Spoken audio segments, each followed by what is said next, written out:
guess where I want to start with you is how much do you think this game was about KYP and knowing your personnel, and maybe you guys didn't know it as well as maybe you should have? Yeah, I mean, obviously that's a part of it, but I think at the end of the day we allowed them to have too many offensive rebounds and too many turnovers. I think it wasn't really a know your personnel type of thing. It was more so just getting rebounds and not turning the ball over. When it comes to just those rebounds, what are those conversations like after the game? Just like how to move on from it and how to kind of improve moving forward? It's just the understanding and knowing that we just got to be better, because that's an effort thing. Getting rebounds, they outplayed us on the rebounds, so we just got to be better at that. We've been struggling with that all season, so we got to, I mean, that's on us. That's something we can fix, so that's good. But now we just need to fix it. Natasha Cloud was telling us all about how the pace of the offense is something that really has struggled in the past few games. I guess why do you think that is, and how do you think you guys can fix it? I don't really know why. I think we just need to be more, we just need to focus on it more. Obviously, it has a lot to do with our defense. I mean, taking the ball out of the net kind of stunts our transition game.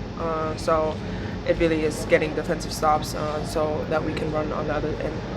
Nyara, I'm sure, I don't know like what it's like going up against your sister, but at any point does it normalize for you having to face her? Yeah, it's pretty normal now. I mean, I feel like we've been around the game of basketball for so long. It's just another game of basketball. Obviously, it's cool seeing her out there. It's cool playing against her. But at some point, yeah, it's just kind of another game. What do you as a group want to accomplish on this road trip beyond the obvious 4 wins? Just getting better every day, obviously, especially since now we're seeing what we're lacking, just kind of focusing on that, and just continuing to get better every single day, every game,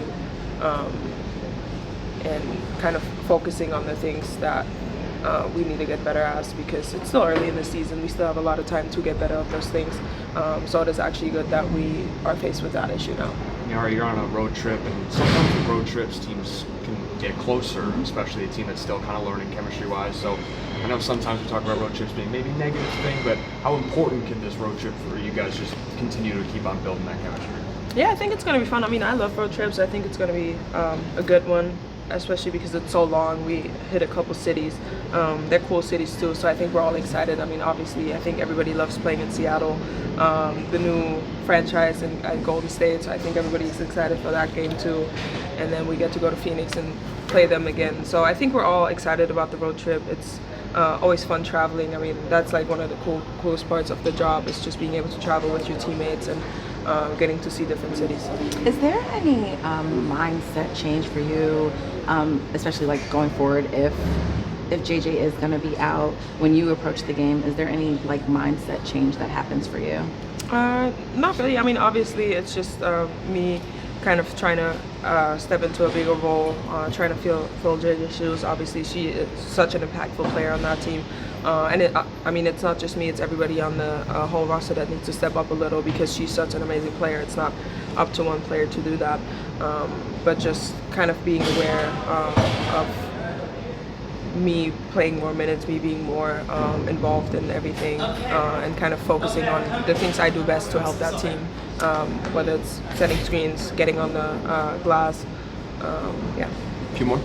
Nyara, KB talked to us about staying together, especially in tough moments. Can you just describe to us what that looks like and sounds like? Yeah, I mean, obviously, it's. I mean, every team is going to go through rough. I mean, you're not going to go undefeated in the season, so you're going to have those moments, and it really is the way you respond, the way you come together as a team afterwards, or even in the game. Honestly, when things get rough, just coming together, lifting each other up. Maybe you're not playing well, focusing on somebody else and trying to let that person know that you're there for them, and just kind of be a vocal leader if everything else fails. But it's like small things like that that just kind of make a team, and that chemistry is built in early in the season. so that when you're in the finals like last year, you really come together in tough moments. Yeah, you made it tough on your sister at least tonight. Your team defense on her. You talk about at least that effort on that side of the court and just a message towards her and the season that she's been having so far. I mean, yeah, she obviously had a great game. It's always fun playing against her. She's been having an amazing season, so it's really fun to see that. And I mean, just continuing to support her. Hopefully, when she not plays against us, but obviously, I mean, I'm always happy to see her succeed. Oh no, after you. Tonight, Nicole McCann and Katie Alexa had 2 standout performances. We've seen this across the league where a lot of international players are having success right away. As someone that's played internationally for Braha and Fenerbahce, what do you think is allowing some of these players to click right away from the W? I mean, I always said it's the same thing with Leo. They've been pro since they were, 15, 16? So for them, it's like coming over here. Obviously, there's an adjustment period, but at the end of the day, they've been playing professional basketball forever. They're amazing players. I mean, Laxa is a legend in Europe, so everybody knows her name. And now she gets to come here, and she's a very experienced player. So I'm not surprised that she hits the ball running right away, just because she's been playing with great players her whole career. Nyara, I'm just curious what the feelings and the emotions were in the locker room, and sort of what Sandy's message was to the group. When we saw Sabrina, Stewie, and Sandy, it just seemed very, very low energy, you know? I mean, it's just nobody wants to lose. It's always like that, especially a team like this, and especially when we could have won that game if we would have just cleaned up a couple things. So it's just being aware of that, obviously. But at the end of the day, it's one game that we lost, and we need to just pick ourselves back up. And we don't really have that much time to dwell on it because we're about to go on a 10-day road trip. Finish with Brian. Hi, Nyara. Now that we're officially a quarter of the way through the season, what would you say is the biggest lesson the group has learned about themselves so far? That's a good question. Wish I could answer that. That's a good question. I don't know yet. Ongoing process. Yeah, ongoing I was process. thinking putting down for a few months. Yeah, let's put a pin in that. Thank you. Nyara. Thank you.